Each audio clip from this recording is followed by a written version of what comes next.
became elevated with the presidency of Donald Trump.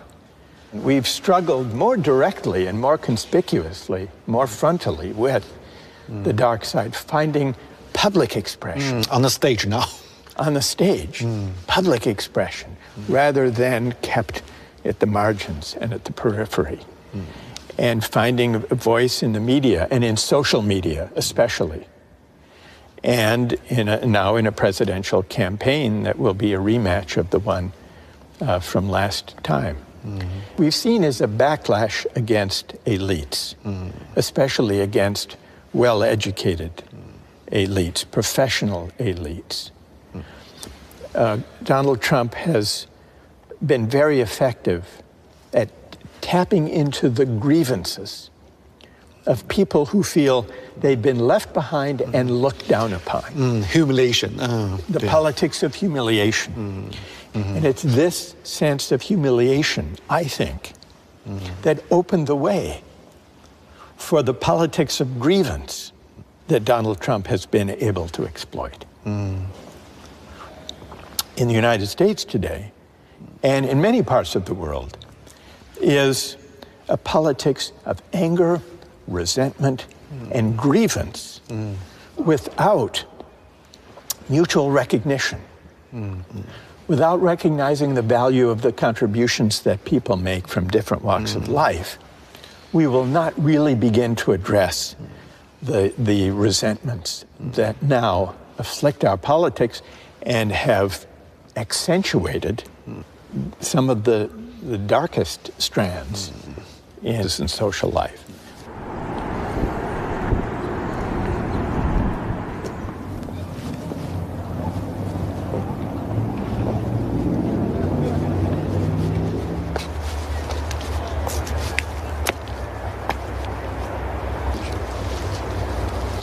我想大家去国子监，在中国这个 meritocracy 是这么的受尊重。你知道梁启超他去那个访问澳大利亚的时候，因为澳洲人怎么理解他嘛？举人对他们就翻译成那个 bachelor， 就学士学位，他们的进士是翻译成 master degree， 然后他不是当过长沙实物学堂的那个总教习嘛，就翻译成 president of Hunan University， 翻译成。所以很逗，所以误读。我真的挺想带去看国子监的，这特别对着他这个写的书的感觉，加上拼音线。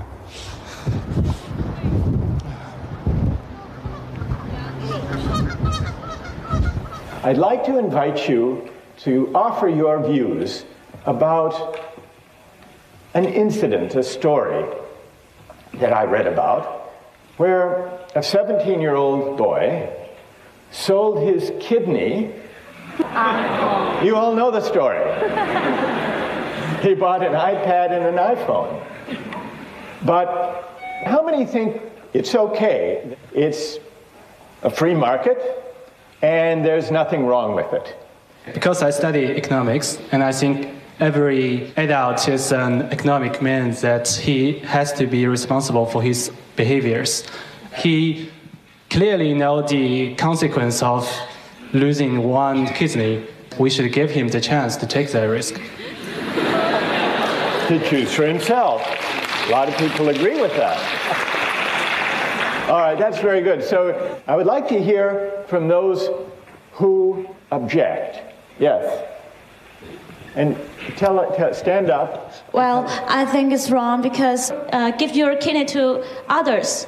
Maybe you feel it's okay, but in fact, for the respect of a person, it is not respect of life. Okay, that's very interesting.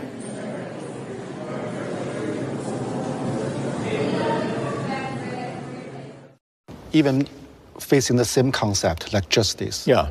You see the difference from different countries? Yes, yeah. It's prompted me to reflect on why there are these differences when I encounter them. When I had these conversations with young people in China in the 2000s, what struck me was, first, they did have very strong pro-market moral intuitions, as I mentioned. And I would put a lot of examples to students and to the audience, asking them whether they think this or that social practice should be governed by money or by other norms. So I put questions like this. What struck me was the moral intuitions about buying and selling were similar in the US and China. In Eastern Europe, it was similar. In Poland, for example. Most European countries, it was quite different. You think why? Why? Similar mentality? I think it's because, especially in the early 2000s, that China had experienced, the young generation had grown up with the market reforms. And it had been a period of tremendous economic growth. It's kind of freedom for them. Yeah, it was an expression of freedom and rising affluence, but especially of freedom. But at the same time, they were looking for meaning that markets could not provide. And so the search for meaning persisted even after the market triumphalist moment. And I think that one of the reasons that people were drawn to the Justice book was this sense that there are moral meanings that lie beyond markets and beyond economics. What do you think? Yeah, maybe we're facing two choices or different choices. We can't choose the best one. There are no best one. Just less evil. Just less evil one, maybe. But I wouldn't regard these as closed alternatives. I would ask a different question. How is it possible to combine the benefits of market arrangements and technological innovations with sources of meaning, deliberation, dialogue, reflection that can answer to higher human purposes and ends? Our mistake is not to use markets to organize economic activities. Our mistake is not to hope that technological innovations will deliver real improvements to the way we live our lives. Our mistake is the tendency to think that markets and technology by themselves can define human purposes and ends. They can't. And when we put too much faith in them, when they become a kind of faith, almost a kind of religious faith, markets and technology, then we're bound to be disappointed. And when the disappointment comes, the disappointment may take harsh, dangerous forms. So the situation is so complicated. What kind of solution we can provide? We try to build dialogue, but very difficult. I think we need to focus less on arming people for meritocratic competition and focus more on contending with inequalities of income and wealth, but also inequalities of honor, recognition, and esteem. And this means we have to renew the dignity of work. We have to broaden our conception about what counts as a valuable contribution to the common good. And we need the kind of class-mixing institutions in civil society that will lead us to encounter one another, to be in one another's presence, not only on our phones, all the more so when our societies are divided and polarized, because the people we encounter tend to be people only like ourselves. We need to overcome that. But every solution, every theory always has its own flaw. Yeah. So how about your solution, your attack the meritocracy, but Right. maybe your theory, your book still has kind of flaw. Maybe you must overcome what kind of flaw it is. Right. Yeah. Well, what flaws have you identified? Let's start with that. I don't know. Maybe too idealistic. Too idealistic. Yeah. You think so? I don't know. That what I've just suggested is really too much to hope for. Mm-hmm. I don't think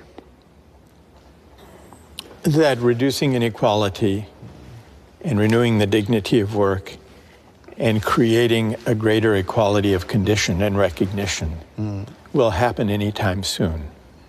They're not easy projects to undertake. So I want to be realistic about that. But do you think should philosophy be more responsible for the historical consequence or not? The idea and the reality. Russell, Hegel. Yeah. They talk about inequality, talk about the virtue, but the consequence may be this one. Yes. Yeah, extreme opposite. Yes. How do you see the paradox?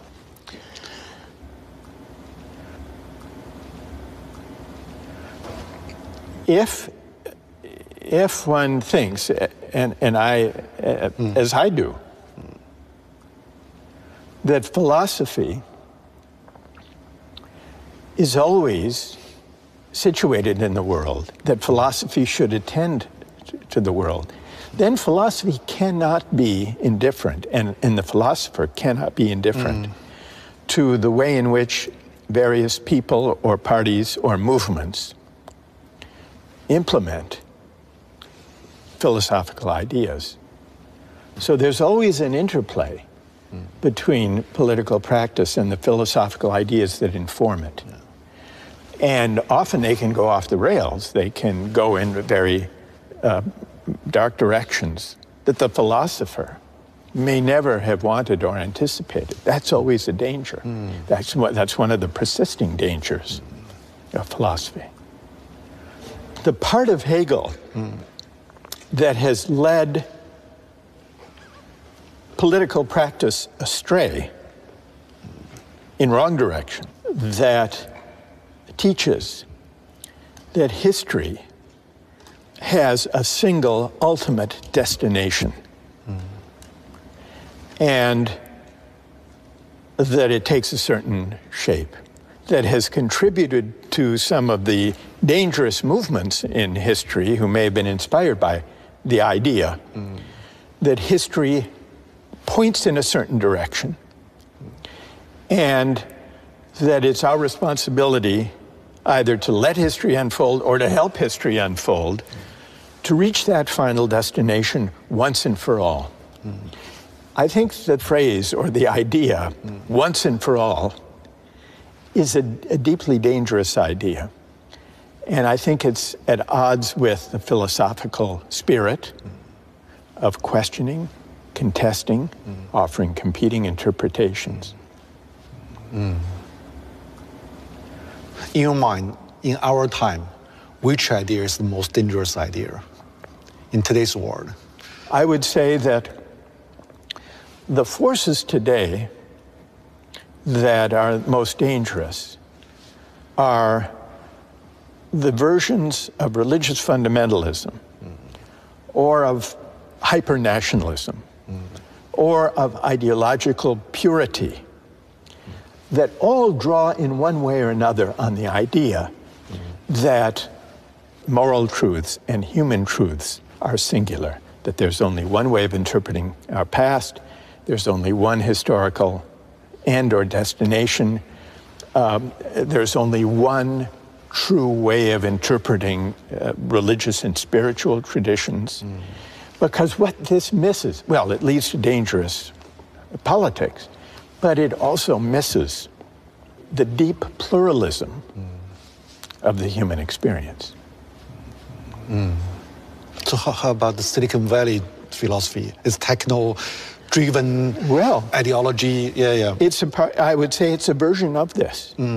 Because the most extreme versions of Silicon Valley techno-utopianism, some have a more specific term of transhumanism or singularity, because they too think that history is on their side, they too think that as technology develops and as generative AI develops, we will be transcending the messy, contentious, pluralist human projects and arriving at a kind of singularity where perhaps our minds will meld with machines.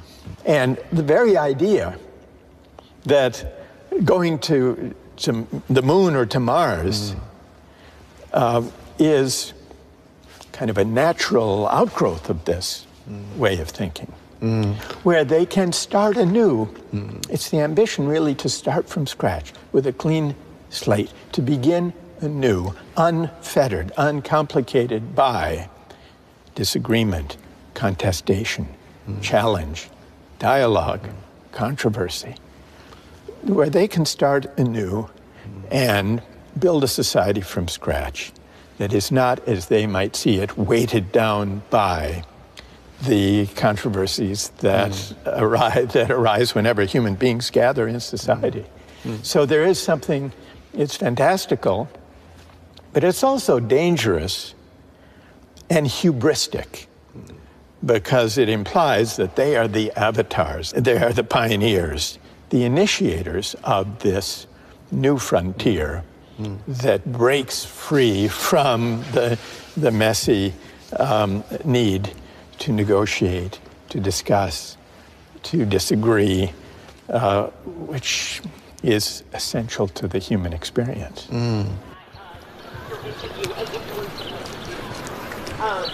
And the questions, like your questions from Q&A, was it 我啊，8月来的，哦，都快结束了是吧？对，6月结束1年。我们进来吧。而且你是哪天到的？前天刚到。哦，所以还有时差吧？有用户现在。如果从他第一本书一直到现在，这40多年过去了嘛，你觉得他身上一以贯之的这个逻辑，或者他的一个对世界理解的方式、视角是什么呢？他有一些东西是没有变，他认为，公共精神，对于个人和对于一个国家或者民族或者世界的政治都是特别重要的。所以公共性就是大家要商量，不能有些事情那么独断的来做。就是通情达理，就 reasonable。你不能有一个说我们发现了一个法则，这个法则，无论是你是用政治上的那种规约教条也好，或者市场上教条也好，你都得想想在各种不同的情景下它会怎么样。它是不是在有些地方可以转变，可以变通。它是应该不断的被检讨的。但我们的教育特别容易给我们这种思维方式，对，像绝对主义和相对主义这样的问题，你没有办法用一个完全的论述，来给出一个好的答案，但只要我们回到生活的场景里、情景里，更好的方式总是有可能的。那么就让我们去找那个更好的方式。我们不要总体性的解决问题，对，要回到非常具体的这种状态里。当然，这个具体的问题，我们会有一些哲学的想法，一直能够启示我们去探索。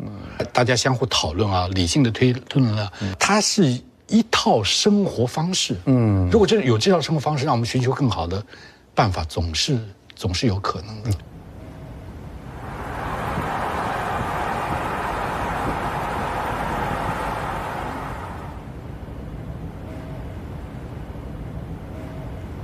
So could you imagine maybe in the coming years, everyone has set here to emigrate into the metaverse? Yeah. What should philosophy do, thinker do in that new era? Take the goggles off. Yeah. That's what philosophy should do, take the goggles off. So it would be the mission of philosophy in a metaverse, if it ever came to be, would be to try to take or persuade people to take those goggles off, to imagine a world in which the line between what's virtual and what's real blurred, blurs to the point of vanishing. And here's the question. Would such a world be recognizable as a human world? A world in which we had lost where we no longer cared even to ask the question, how to locate the line between the virtual and the real. And I think the deepest threat in human terms posed by the age of AI is that we will confuse virtual community and connection with the real thing. And that would represent a great loss. How to fight with the trend or deal with the trend? It seems unstoppable. You think it seems unstoppable? It seems, yeah. I'm and not why, sure. Well, it's worth asking, in figuring out how to stop it, it's worth asking why it seems unstoppable. Why do you think? Because too less true debate and, discussion about it. Most people just follow the trend. Right. Yeah. But if I could feel and believe the connection I have through my phone, scrolling and swiping and texting and posting, that connection to people half a world away is the same as valuable as my personal connections to family, friends, neighbors, classmates. Yeah. What would you say to them? I don't know. Or why would that represent a loss, I guess is what I'm asking. Why would that represent a loss? I'm curious about too, because, my phone. Yeah. It's the most intimate things we have. We touch intimate. Very intimate. Right. You spend more time with it. Yeah. Yeah. And even through the social media, you talk with so many people. I think sometimes, even most time, because friends live in different places, we through it, but still feel kind of very intimate. Yeah. The similar with me. Intimate. Face to face. Right. So it's a new community. But I'm not so sure about it's less important than the more concrete communities before or the similar. I'm so confused about it. So how to understand it, the change? Yeah. Yeah. Yeah. Well, and let me ask you this question. Since we're talking about intimacy. Intimacy is an important aspect of this. Yeah. There are now AI-equipped devices, little robots, that you can buy. Let's say you have an aged parent or grandparent who's living alone, maybe in a nursing home, and who's lonely. And you visit them from time to time, but you can't be there every day. You can buy one of these robotic companions, and the robotic companion will carry on a conversation with your loved one, your grandmother, let's say. And let's suppose that your grandmother comes to regard that robotic AI-driven companion as a friend, as an actual friend, sharing intimacies, asking advice. And suppose that this relieves the loneliness of your grandmother and makes her happier. She considers this her friend. Would that bother you, or would you welcome that? Welcome. You would welcome it? It doesn't bother me. Yeah. It doesn't bother you at all? Maybe not at all, maybe a little, but I accept it. You would accept it, but what's the little that bothers?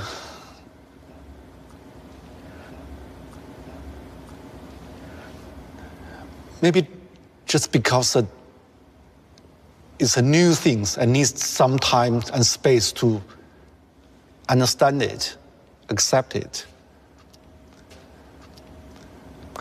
But if your this goes back to what we were discussing about the virtual and the actual and the real. Now, your grandmother no longer recognizes, we're assuming, the difference between a robotic friend and an actual friend. That doesn't bother you. Do you think there's a loss?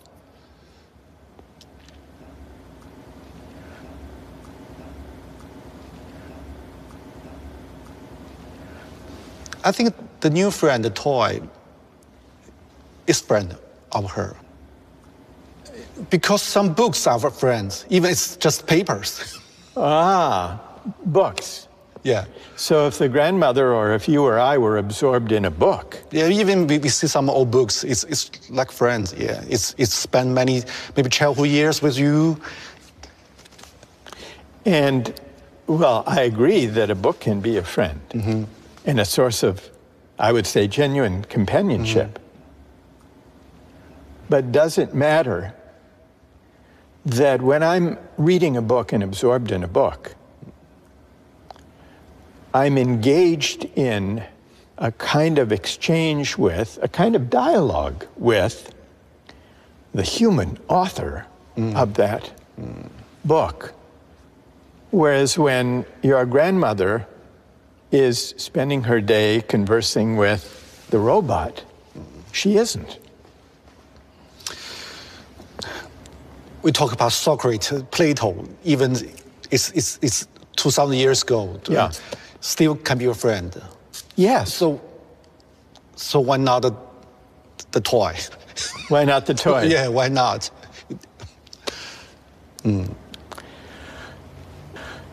Because it's a machine. Yeah. Because can it engage in dialogue? We've been talking a lot about dialogue. Yeah.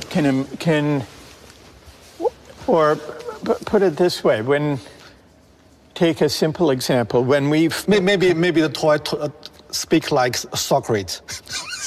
So many information about Socrates. Right. Thoughts. Right. In the toy. Like a chatbot. Yeah, A Socratic chatbot. Yeah. We can imagine Socrates from the books, from his dialogue. Yeah. From the books. Yes. Maybe she can imagine something similar from the toy. Yes. The toy is like different books. Because the books is much more sophisticated than we think. Even a book, it's more different layers. Maybe we just can touch it, maybe several layers, but more layers we still can't touch. Maybe. If the toy becomes a sophisticated chatbot that is programmed on Socrates or Dostoevsky. Yeah. Well, let me ask you this.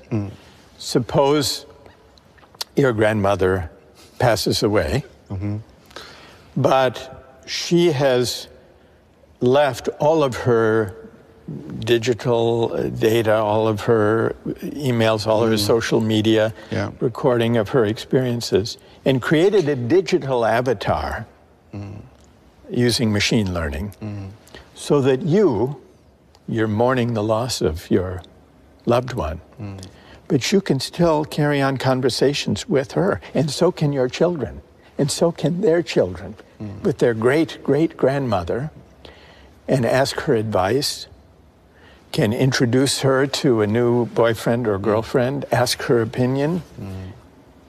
Now, in principle, machine learning, AI-generated chatbots, as they become perfected, could provide a kind of virtual immortality, in which case the line that's being blurred is not only between the virtual and the actual, but between living and not living. What about that?